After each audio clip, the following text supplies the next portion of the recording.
ಅಲ್ಲ ಅದಕ್ಕೆ ಇಲ್ಲೇ ಎಕ್ಸಾಂಪಲ್ ಇದೆಯಲ್ಲ, ರೀಸೆಂಟಾಗಿ ಸುದೀಪ್ ಸರ್ ಮಗಳು ಸಾನ್ವಿ ಅವರು ಸಂತೋಷ್ ಥಿಯೇಟ್ರಿಗೆ ಫಸ್ಟ್ ಶೋ ನೋಡೋಣ ನಮ್ಮ ತಂದೆ ಸಿನಿಮಾ ಅಂತ ಬಂದರು ಅವರು.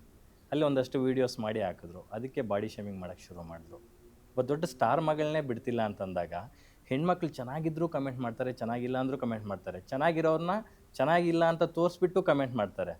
ಟೆಕ್ನಾಲಜಿ ಬಳಕೆ ಆಗಬೇಕೇ ಹೊರತು ಅದು ದುರ್ಬಳಕೆ ಆಗಬಾರ್ದು. ರೀಸೆಂಟಾಗಿ ರಶ್ಮಿಕಾ ಮಂದಣ್ಣ ಅವ್ರದ್ದು ಡೀಪ್ ಫೇಕ್ ಮಾಡಿ ತುಂಬ ತೊಂದರೆ ಕೊಟ್ಬಿಟ್ರು. ಅದು ಪ್ರಧಾನಿ ನರೇಂದ್ರ ಮೋದಿ ಅವರೇ ಮಾತಾಡುವಂತಾಯಿತು.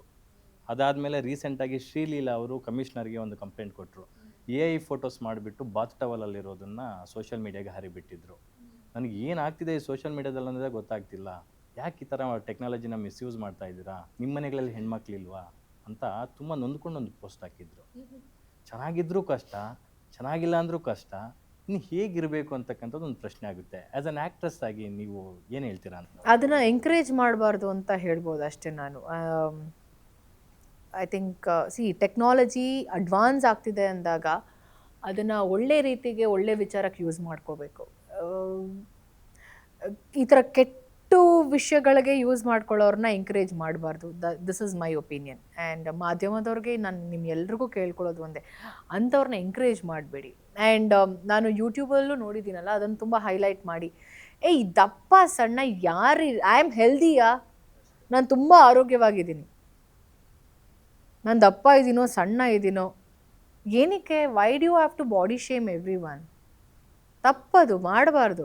ಈಗ ಅಲ್ಲಿ ಬಾಡಿ ಶೇಮ್ ಮಾಡೋನು ಅವನೇನು 6 ಪ್ಯಾಕ್ಸ್ ಇಟ್ಕೊಂಡ ಮಾಡ್ತಾನೆ, ಅವನು ಎಲ್ಲೋ ಕೂತ್ಕೊಂಡು ಯಾವುದೋ ಮೂಲೆಯಲ್ಲಿ ಕೂತ್ಕೊಂಡು ಮಾಡ್ತಾನೆ ಅಲ್ವಾ? ನೀನು ಹೆಂಗಿದ್ಯಾ ನೋಡ್ಕೊ ಫಸ್ಟು. ನೀನು ಫೋನ್ ಇಟ್ಕೊತಾನೆ ಕಾಮೆಂಟ್ ಮಾಡಿ, ಇಲ್ಲಾಂದರೆ ಆ ಟೆಕ್ನಾಲಜಿನ ಯೂಸ್ ಮಾಡ್ಕೊಂಡು ಇನ್ನೊಂದು ಮತ್ತೊಂದು ಮಾಡೋದು ನಾನ್ ಸೆನ್ಸ್ ಆಗಿ. ಕ್ಯಾಮ್ರಾ ಅಂತ ಇರುತ್ತೆ, ಫ್ರಂಟ್ ಕ್ಯಾಮ್ರಾ ಈಸಿಯಾಗಿರುತ್ತೆ, ಎಲ್ರದ್ದು ಆ್ಯಂಡ್ರಾಯ್ಡ್ ಫೋನು. ನೀನು ನೋಡ್ಕೋ ಫಸ್ಟು, ನೀನು ಹೆಂಗಿದ್ಯಾ, ಅದಾದಮೇಲೆ ಬೇರೆಯವ್ರ ಬಗ್ಗೆ ಕಾಮೆಂಟ್ ಮಾಡೋಣ. ಪಾಯಿಂಟ್ ಯುವರ್ ಸೆಲ್ಫ್, ನಾನು ಸರಿ ಇದ್ದೀನಾ, ಈ ವಿಷಯದಲ್ಲಿ ನಾನು ಮಾತಾಡೋ ಅರ್ಹತೆ ಇದೆಯಾ, ಇಲ್ಲ ಅಂದರೆ ಮತ್ತೆ ಆಡ್ಕೊಡ್ತು. ರೀಸೆಂಟಾಗಿ ರಮ್ಯಾ ಅವರಿಗೆ ತುಂಬ ಕೆಟ್ಟ ಕಮೆಂಟ್ಗಳು ಹಾಕಿದ್ರು. ಅವ್ರು ಏನು ಮಾಡಿದ್ರು, ಎಲ್ಲರ ಥರ ಇಗ್ನೋರ್ ಮಾಡಲಿಲ್ಲ, ನೆಗ್ಲೆಕ್ಟ್ ಮಾಡಲಿಲ್ಲ. She filed a case against them. IP ಅಡ್ರೆಸ್ಗಳ ಮೂಲಕ ಒಂದಷ್ಟು ಜನನ ಟ್ರೇಸ್ ಮಾಡಿದ್ರು, ಅರೆಸ್ಟ್ ಮಾಡಿದ್ರು. You literally believe it or not, ನಿಮ್ಗೆ ಗೊತ್ತಿದೆಯೋ ಇಲ್ಲ ಗೊತ್ತಿಲ್ಲ, ನೀವು ಸಿನಿಮಾ ಶೂಟಿಂಗು ಅದು ಇದು ಅಂತ ಇದನ್ನೆಲ್ಲ ತುಂಬ ಕ್ಲೀನಾಗಿ ಅಬ್ಸರ್ವ್ ಮಾಡಿರಲ್ಲ. ಅಲ್ಲಿ ಅರೆಸ್ಟ್ ಆಗಿರ್ತಕ್ಕಂಥವರೆಲ್ಲ ಹೇಗಿದ್ದಾರೆ ಅಂದರೆ ದಿನಗೂಲಿ ನೌಕರರು, ಯಾರೋ ಪೇಂಟ್ ಮಾಡೋನು, ಯಾರೋ ಆಟೋ ಓಡಿಸೋನು, ಇಂಥವ್ರು. ಅವರಿಗೆ ಕಮೆಂಟ್, ಫ್ರೀ ಮೊಬೈಲ್ ಆಕ್ಸೆಸ್ ಇದೆ, ಫ್ರೀ ಇಂಟರ್ನೆಟ್ ಆಕ್ಸೆಸ್ ಇದೆ ಅಂತ ಏನೋ ಕಮೆಂಟ್ ಮಾಡಿ ತಗಲಾಕೊಂಡಿದ್ದಾರೆ. ಅದರಲ್ಲಿ ಒಂದು 3-4 ಜನಕ್ಕೆ ಕೋರ್ಟಿಂದ ಬೇಲ್ ಕೂಡ ಆಗಿದೆ. ಬೇಲ್ ಕೊಡಬೇಕಂದ್ರೆ 1 ಲಕ್ಷ ರೂಪಾಯಿ ಬಾಂಡ್ ಇಡಬೇಕು, ಯಾರಾದರೂ ಶ್ಯೂರಿಟಿ ಸೈನ್ ಹಾಕಬೇಕು. ನೆಕ್ಸ್ಟ್ ಅವ್ರು ಏನಾದರೂ ಆ ಥರದೊಂದು ಕಮೆಂಟ್ ಹಾಕಿದ್ರೆ ಶ್ಯೂರಿಟಿ ಕೊಟ್ಟಿರ್ತಾನಲ್ಲ ಅವನ್ನ ಎತ್ತಾಕೊಂಡು ಹೋಗ್ತಾರೆ. ಅದನ್ನು ಬಾಂಡ್ ಇಡೋದಕ್ಕೂ ಅವ್ರ ಹತ್ರ ಇಲ್ಲ. ಎಗೈನು ಕೇಸ್ ಯಾರು ಮಾಡಿದಾರೋ ಅವ್ರ ಥ್ರೂ ಕೇಸ್ ವಾಪಸ್ ತಗೊಳ್ಳಿ ಅಂತ ಹೇಳ್ಬಿಟ್ಟು ಅವರ ಫ್ಯಾಮ್ಲಿಯವರು ಮಾಧ್ಯಮಗಳ ಮೂಲಕ ಗೋಗೆರಿತಾ ಇದ್ದಾರೆ. ಟಿಲ್ ಟುಡೇ ಅವ್ರು ಇನ್ನೂ ಒಳಗಡೆನೇ ಇದ್ದಾರೆ. ಅದೇ ಹೇಳಿದ್ದು, ಫ್ರೀಡಮ್ ಆಫ್ ಸ್ಪೀಚ್ ಅಂತ ಎಲ್ರಿಗೂ ಇದೆ, ಯಾರು ಹೆಂಗೆ ಬೇಕಾದರೂ ಮಾತಾಡಬೇಕು. ಈ ಥರದ ಒಂದು ಅದೇ ಒಂದು ನಿಮಿಷ, ಒಂದು ಸೆಕೆಂಡು, ನಮ್ಮ ತಂದೆ ತಾಯಿ ಪರಿಸ್ಥಿತಿ ಇದು ಇದು ಇದು ಕಾನ್ಸಿಕ್ವೆನ್ಸಸ್ ಏನಾಗತ್ತೆ ಅನ್ನೋದು ಯೋಚನೆ ಮಾಡಿದ್ರೆ ಈ ಥರದ್ದು ಯಾವುದು ನಡೆಯಲ್ಲ. ನಿನಗೆ ನಿನಗೆ ಪ್ರಾಬ್ಲಮ್ ಏನಿದೆ ಅಂತ ಅರ್ಥ ಆಗ್ತಿಲ್ಲ. ಅಂದರೆ ಎಲ್ಲ ಹೆಣ್ಮಕ್ಳಿಗೂ ಎಲ್ಲ, ಇಲ್ಲಿ ಈಗ ಹೆಣ್ಮಕ್ಳಿಗೆ ಗಂಡು ಮಕ್ಳಿಗೆ ಅಂತಲ್ಲ, ಇಬ್ರಿಗೂ ಈಕ್ವಲ್ ಆಗಿ ಟ್ರೋಲ್ ಆಗ್ತಿದೆ, ಮತ್ತು ಈಕ್ವಲ್ ಆಗಿ ನೆಗೆಟಿವ್ ಆಗಿ ಅವರು ಪದ ಬಳಕೆ ಕೂಡ ಅಷ್ಟೇ ತುಂಬ ನ್ಯಾಸ್ಟಿಯಸ್ಟ್ ಫೌಲಲ್ಲಿ they are using the words, foul language. ನನಗೆ ಕೆಲವೊಮ್ಮೆ ನೋಡ್ತಿರ್ಬೇಕಾದ್ರೆ ಕೆಲವೊಂದು ವಿಷಯ ಅರ್ಥನೇ ಆಗಲ್ಲ ಪದಗಳು, ಇದು ಏನು ಬರೆದಿದ್ದಾರೆ ಇವರು ಅಂತ ಅನಿಸುತ್ತೆ. ಸೊ ಯೋಚನೆ ಮಾಡಿ ಥಿಂಕ್ ಟ್ವೈಸ್. ನಿಮ್ಮದು ಒಂದು ಫ್ಯಾಮಿಲಿ, ಸ್ವಲ್ಪ ಯಾರಾದರೂ ಇದನ್ನು ಸೀರಿಯಸ್ ಆಗಿ ತೊಗೊಂಡು, ಆ್ಯಸ್ ಯು ಸೆಡ್ ರಮ್ಯಾ ಅವರು ಆಲ್ರೆಡಿ ಅದನ್ನು ಒಂದು ಸ್ಟೆಪ್ ಅಹೆಡ್ ಆಗಿ ತೊಗೊಂಡು ಅವ್ರ ಫ್ಯಾಮಿಲಿ ಇವತ್ತು ಎಲ್ಲರೂ ಅಳ್ತಿದ್ದಾರೆ. ಕೆಲವರು ಪ್ಲೀಸ್ ಅವ್ರಿಗೆ ಬೇಲ್ ಕೊಡಿ, ನನ್ನ ಮಗ ಬೇಕು, ಅವನೇ ನಮ್ಮ ಮನೆಗೆ ಮೇನ್ ಪಿಲ್ಲರ್ ಅಂದಾಗ ಇವೆಲ್ಲ ಬೇಕಾ? ಅಲ್ಲ, ವಿಜಯಲಕ್ಷ್ಮಿ ಮೇಡಮ್ ಅವ್ರಿಗೂ ಅದೇ ತರ ಕೆಟ್ಟದಾಗ ಕಮೆಂಟ್ ಮಾಡಿದ್ರು. ಅದೇ ನಾನು ಅವ್ರನ್ನ ನಿನ್ನೆ ಇಬ್ಬರನ್ನ ಅರೆಸ್ಟ್ ಮಾಡಿದ್ದಾರೆ. ಅದರಲ್ಲಿ ಒಬ್ಬ ಆಟೋ ಡ್ರೈವರು, ಮತ್ತೊಬ್ಬ ಇಂಜಿನಿಯರ್. ನಾನು ಬರೀ ಅನ್ಎಜುಕೇಟೆಡ್ಸ್ ಹೆಂಗ್ ಮಾಡ್ತಾರೆ ಅಂದ್ಕೊಂಡಿದ್ದೆ. ಇಲ್ಲಿ ಇಂಜಿನಿಯರ್ ಕೂಡ ಒಬ್ಬ ಕಮೆಂಟ್ ಮಾಡಿ ಸಿಗಾಕೊಂಡಿದ್ದಾರೆ, ಅರೆಸ್ಟ್ ಆಗಿದ್ದಾರೆ ಅಂತಂದ್ರೆ educated also doing same thing. What is the difference? ಓದಿರೋದೇನಕ್ಕೆ ಈ ಥರದೊಂದು it's just that why don't we take a chance? ನಮ್ಮದು ಒಂದಿರಲಿ ಈ ನೆಗೆಟಿವ್ ಕಮೆಂಟ್ಸಲ್ಲಿ ಅಂತ ಅಂದ್ಕೊಂಡು ಮಾಡ್ತಾರೆ. This is very wrong. ಇಲ್ಲಿ ನಾನು ಕುತ್ಕೊಂಡು ಏನೋ ಬೋಧನೆ ಕೊಟ್ಬಿಟ್ಟು ಇವರೆಲ್ಲ ಸರಿ ಹೋಗ್ತಾರೆ ಅಂತ ಅನ್ನೋದು ಅಂದ್ಕೊಳ್ಳೋದು ಸುಳ್ಳು. ನಾವು ಎಷ್ಟೇ ಹೇಳಿದ್ರು ಯಾವುದೇ ಥರ ಅದಕ್ಕೆ ಒಂದು ರೂಲ್ಸ್ ಫಾಲೋ ಮಾಡಿ ಅಂತ ಎಂಥ ಹೈಕಮಾಂಡಿಂದ ಬಂದ್ರೂ ಅವ್ರಿಗೆ, ಸುಪ್ರೀಂ ಕೋರ್ಟಿಂದ ಬಂದರು ಮಾಡೋರು ಮಾಡ್ತಾನೆ ಇರ್ತಾರೆ. You just have to neglect. ಅತಿ ರೇಖಕ್ಕೆ ಹೋಯಿತು ಅಂದರೆ ವಾಟ್ ರಮ್ಯಾ ಅವ್ರು ಮಾಡಿದ್ದಲ್ಲ ಅದನ್ನು ಹೋಗ್ಬಿಟ್ಟು ಮಾಡೋದು ಅಷ್ಟೇ, ಸಿಂಪಲ್, ಇನ್ನೇನಿಲ್ಲ.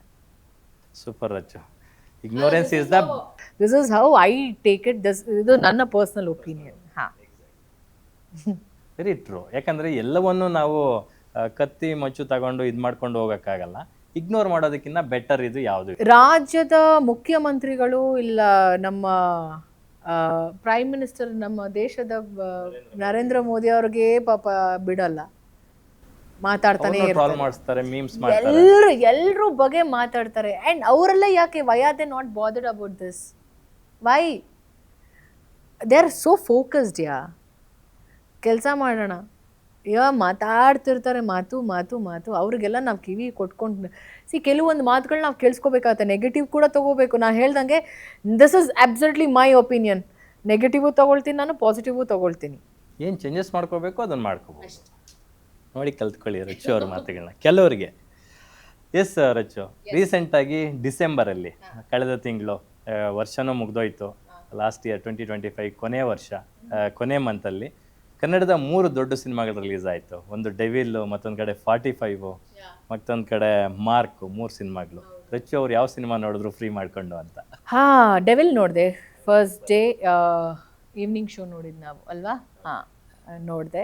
ಅದಾದಮೇಲೆ 45 ಮತ್ತು ಮಾರ್ಕ್ ನನಗೆ ಟೈಮ್ ಮಾಡ್ಕೊಂಡು ನೋಡಲೇಬೇಕು ಅಂತ I have decided, because I am getting good reviews. ಹೇಳ್ತಿಲ್ವಾ, ಕೆಲವ್ರಿಗೆ ಸಿನಿಮಾಗಳು ಇಷ್ಟ ಆಗುತ್ತೆ, ಕೆಲವ್ರಿಗೆ ಇಷ್ಟ ಆಗಲ್ಲ ಅಂತ. ಬಟ್ ಎರಡೂ ನಾನು ಕೆಲಸ ಮಾಡಿರೋಂಥ ಹೀರೋಗಳು. ಆ್ಯಂಡ್ ನನಗೆ ಪರ್ಸ್ನಲಿ ನನಗೆ 45ಅಲ್ಲಿ ಲೈಕ್ ಶಿವಣ್ಣ ಮತ್ತು AJ, they are very close to me.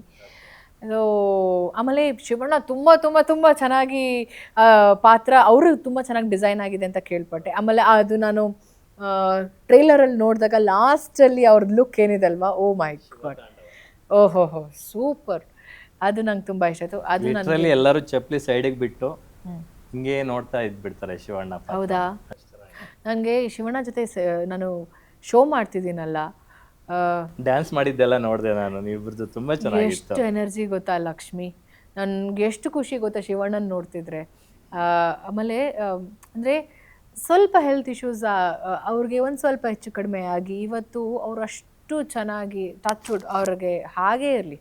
ಅವ್ರು ನಿಜವಾಗ್ಲೂ ಮಿಸ್ಟರ್ ಮೃತ್ಯುಂಜಯ, ಚಿರಂಜೀವಿ ಅವರು. ಹೌದು, ನಿಜವಾಗ್ಲೂ ಅವ್ರ ಕಂಬ್ಯಾಕ್ ಹೆಂಗಿದೆ ಅಂದ್ರೆ ಮೊದಲಿನ ಎನರ್ಜಿಗಿಂತ ಡಬಲ್ ಆಗಿದೆ ಅವರಲ್ಲಿ. ತುಂಬಾ ಜನಕ್ಕೆ ಗೊತ್ತಿಲ್ಲ ದಟ್ ಐ ಲವ್ ಶಿವಣ್ಣ. ಇದು ನಾನು ಶೋ ಮಾಡ್ತಿದ್ದೀನಿ, ಇಲ್ಲ ನಾನು ಅವ್ರ ಜೊತೆ ಸಿನಿಮಾ ಮಾಡಿದ್ದೀನಿ. ಆ್ಯಂಡ್ ನಾನು ಎಷ್ಟೊಂದು ವೇದಿಕೆಯಲ್ಲಿ ನಾನು ಹೇಳ್ಕೊಂಡಿಲ್ಲ ಇದನ್ನು. ನನಗೆ ಶಿವಣ್ಣ ಅಂದರೆ ತುಂಬ ಇಷ್ಟ. ನನ್ನ ಹತ್ರದಲ್ಲಿರೋರಿಗೆ ಎಲ್ರಿಗೂ ಗೊತ್ತು how much I admire him and how much I love Shivanna ಅಂತ. ಅವ್ರಿಗೆ ಕ್ಯಾನ್ಸರ್ ಇದೆ ಅಂತ ನಿಮಗೆ ಯಾರೋ ಕಿವಿಗೆ ಹೇಳಿದಾಗ ಪರ್ಸ್ನಲಿ ನೀವು ಅದನ್ನ ಹೇಗೆ ತಗೊಂಡ್ರಿ? ನನಗೆ ಅಂದರೆ ಅದೆಲ್ಲ ನಂಬಕ್ಕೆ ಆಗಲ್ಲ. ಬಿಕಾಸ್ ಅಷ್ಟು ಅಂದರೆ ಹೈಪರ್ ಎನರ್ಜಿ ಇರುವಂಥ ವ್ಯಕ್ತಿ ಅದು ಹೆಂಗೆ ಸಾಧ್ಯ ಅಂತ. ಬಟ್ ಇದೇ ಕೇಳ್ಪಟ್ಟೆ ಅವೆಲ್ಲ ಬಿಟ್ಟು ಅವರದಲ್ಲಿ he is out of everything and he is very happy, very healthy, he is superbly fine.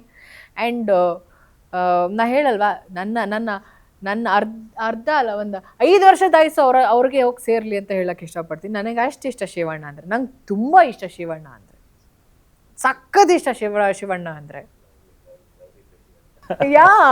ಅವರು ಆ್ಯಕ್ಚುಲಿ 130 ಸಿನಿಮಾ ಮಾಡಿದ್ರೂ ಕೂಡ ನಾನೊಬ್ಬ ಸೂಪರ್ ಸ್ಟಾರ್ ಅನ್ನೋ ಒಂದು ಸಣ್ಣ ಇದು ಕೂಡ ಅವರಲ್ಲಿಲ್ಲ. ಸಣ್ಣ ಮಗು ಥರ ಇರ್ತಾರೆ.